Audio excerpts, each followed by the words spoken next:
Recently मुझे एक comment मिला, आयनो कोजी एंड यूहान की बैटल होती तो इन दोनों में से कौन ज्यादा स्मार्टर है, कौन जीतता है इस बैटल को। एंड अगर मुझसे ये सवाल 3 साल पहले पूछा जाता तो मेरा आंसर सिंपल होता कि यूहान इजीली जीत जाता। लेकिन उस टाइम पे मैंने क्लासरूम ऑफ द एलीट की लाइट नॉवेल नहीं पढ़ी थी, ना ही मैंने मॉन्स्टर की मांगा को डिटेल में पढ़ के रखा था। रिसेंटली मैंने ये दोनों चीज करके रखी है एंड अब मुझे इसका आंसर थोड़ा ब्लरी लग रहा है, मतलब हमें सोचने की जरूरत पड़ेगी एंड इससे वीडियो भी लंबी बनेगी।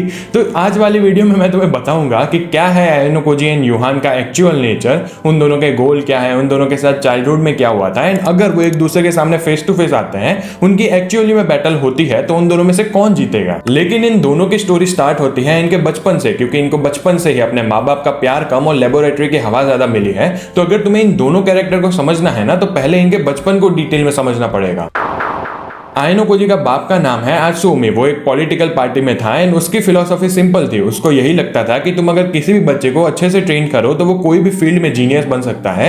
एंड इसी आइडिया के साथ वो व्हाइट रूम को स्टार्ट करता है। ऊपर से सुनने में तो ये वाला आइडिया काफी अच्छा लगता है, लेकिन जो बच्चों के साथ किया जा रहा था ना, वो बहुत ज्यादा गलत था। जैसे कि वॉल्यूम ओ में हमें पता चलता है कि आयनो कोजी जब 7 साल की उम्र का था तब से उसको एडवांस कैलकुलस करना पड़ता था। इसके साथ उसको फाइटिंग ट्रेनिंग लेनी पड़ती थी, स्विमिंग करनी पड़ती थी, उसको एडवांस साइकोलॉजी करनी पड़ती थी। एंड ये सारी चीज वो एक ही दिन के अंदर करता था। वो बाहर नहीं जाते थे, उनके पास कोई भी कांटेक्ट नहीं था दूसरी चीजों का।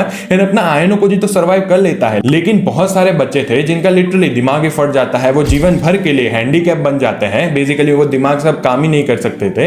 एंड बहुत सारे बच्चे लिटरली कोलैप्स भी कर जाते हैं। तो ये बात तो क्लियर थी कि व्हाइट रूम सबके लिए नहीं बनाया था। एंड अपना आयनो कोजी भी इसको सर्वाइव तो जरूर कर लेता है, लेकिन इसके बदले में उसके सारे इमोशंस ही चले जाते हैं। एंड अब वो इमोशंस को फील ही नहीं कर सकता था जब वो आगे जाके इनके स्कूल में आता है। एंड हम इस बात की स्ट्रगल को देखते भी है, क्योंकि आयनो कोजी को दोस्त बनाना नहीं आ रहा होता है, उसको बातें करना नहीं आ रहा होता है। उसका एक्चुअली में अभी लाइफ में गोल भी यही है कि वो एक्चुअली नॉर्मल ह्यूमन की तरह रहे, वो नॉर्मल बातें कर सके एंड वो भी नॉर्मल ह्यूमन की तरफ फीलिंग्स को एक्सपीरियंस कर सके।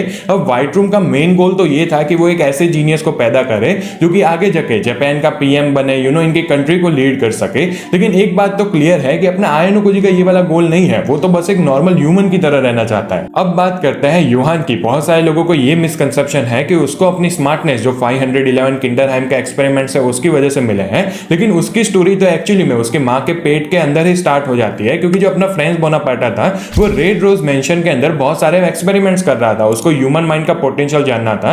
एंड इसी की वजह से वो बहुत सारे साइकोलॉजिकल या फिर फिजिकल एक्सपेरिमेंट्स कर रहा होता है। एंड जब अपने यूहान एंड नीना पैदा होते हैं तो उनको अपने असली नाम तक नहीं मालूम होते, इतनी बुरी हालत थी इनकी। जब अपनी नीना रेड रोज मेंशन के अंदर जाती है, बहुत ज्यादा हॉरिफाइंग चीजें देखती है उधर एक्सपेरिमेंट्स के एंड बहुत ज्यादा ट्रॉमेटाइज्ड हो जाती है। तो अपना यूहान उसकी बहन नीना को देखता है एंड उसके एक्सपीरियंस को अपने दिमाग के अंदर ले लेता है। बेसिकली उसको ऐसा लगता है कि मैंने वो सारी चीज एक्सपीरियंस की है एंड वो अपने दिमाग के अंदर इन सारी चीजों को ले लेता है। इसके अलावा उसके पास एक पिक्चर बुक भी होती है जो कि बेसिकली नेमलेस मॉन्स्टर की थी। वो इस पिक्चर बुक को देखता है, उसको लगता है कि मुझे भी नेमलेस मॉन्स्टर बन जाना चाहिए, इन सारी चीजों को तबाह कर देना चाहिए। उसके बाद जाके वो 511 किंडरहाइम के अंदर जाता है। उधर बेसिकली ये लोग एक्सपेरिमेंट कर रहे थे वायलेंट सोल्जर्स को बनाने के लिए, उनको मैनिपुलेट कर रहे थे बेसिकली बच्चों को। लेकिन अपना यूहान इज जस्ट बिल्ड डिफरेंट। वो उधर जाता है, इंस्ट्रक्टर से बातें करता है, बच्चों से बातें करता है, उनके जो सप्रेस्ड इमोशंस होते हैं उनको बाहर लाता है। एंड वो बंदा क्या करता है, जो दूसरे बच्चे होते हैं उनके हाथों से ही जो 511 किंडरहाइम था ना,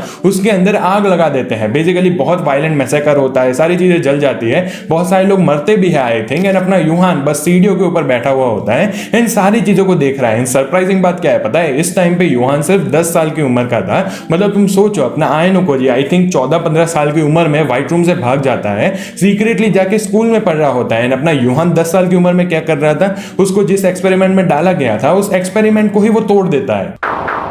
एंड इसी से तुम्हें इन दोनों के नेचर एंड मैनिपुलेशन स्ट्रेटेजी के बारे में पता चलेगा। आयनो कोजी इस गेम को चेस की तरह लेता है। इसका बेस्ट एग्जांपल होगा यागामी वाली गेम। वो यागामी को चेस पीस की तरह कंट्रोल करता है, उसके अराउंड इंफॉर्मेशन को कंट्रोल करता है, वो दूसरे चेस पीस को मदद करता है इंफॉर्मेशन गेन करने के लिए। एंड जब उसके पास इनफ एविडेंस होता है तो वो चेकमेट कर लेता है, यागामी इसको स्कूल से एक्सपेल करवा देता है। जबकि अपना यूहान को चेस गेम की ही जरूरत नहीं है। अगर तुम उसको बिठा दोगे किसी बंदे के साथ 5 मिनट के लिए, तो 5 मिनट बाद वो बंदा कुछ भी करने के लिए रेडी हो जाएगा। इसका बेस्ट एग्जांपल होगा वो डिटेक्टिव रिचर्ड, क्योंकि जब जोहान उससे मिलता है, उसको ड्रिंक के लिए बोलता है, तो वो उसके सप्रेस्ड इमोशन को बाहर निकलवा देता है।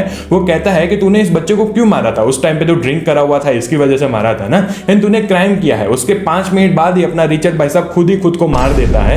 एंड यही दिखाता है इन दोनों की स्ट्रेटेजीज के बारे में। लेकिन इन दोनों की जो स्ट्रेंथ है ना, वो इन दोनों की सबसे बड़ी वीकनेस भी है, क्योंकि अगर तुम आयनोकोजी को देखने जाओ तो उसकी स्ट्रेंथ क्या है कि उसके पास कोई इमोशन नहीं है, वो कोई भी फीलिंग को फील नहीं करता है। लेकिन क्या होता है इससे, अगर वो बंदा जब भी किसी बंदे के साथ एक्चुअल ह्यूमन कनेक्शन बनाएगा, जो कि वो एक्चुअली में करना चाहता है, वो दूसरे बंदे को दोस्त बनाना चाहता है, प्यार करना चाहता है, तो उसकी जो सबसे बड़ी स्ट्रेंथ होगी वही चली जाएगी। एंड उसके बाद उसको भी कोई बंदा मैनिपुलेट कर सकता है एंड उससे भी लेवरेज ले सकता है। अपना यूहान का ऐसा मानना था कि भाई कोई भी चीज मैटर नहीं करती है, वो नाइलिज्म में बिलीव करता था, सारी चीजों को डिस्ट्रॉय करना चाहता था। लेकिन अपना तेनमा भाई साहब इतने होपलेस एनवायरमेंट के अंदर भी कंपैशन दिखा रहा होता है, उसकी मदद कर रहा होता है, उसको प्यार दिखा रहा होता है, तो यहाँ पे यूहान भी टूट जाता है एंड उसके पास कोई ऑप्शन ही नहीं बचता है खुद को गोली मारने के सिवा। लेकिन फिर भी तेनमा उसको बचा लेता है एंड यहाँ पे उसके भी जो आइडियोलॉजी होती है ना, वहां पे क्रैक दिखना स्टार्ट हो जाता है। अब बात करते हैं कि अगर ये दोनों एक्चुअली एक दूसरे के सामने बैठे रूम के अंदर, तो इन दोनों में से कौन जीतेगा। देखो इन दोनों की जो बैटल होगी ना, वो काफी ज्यादा क्लोज होगी,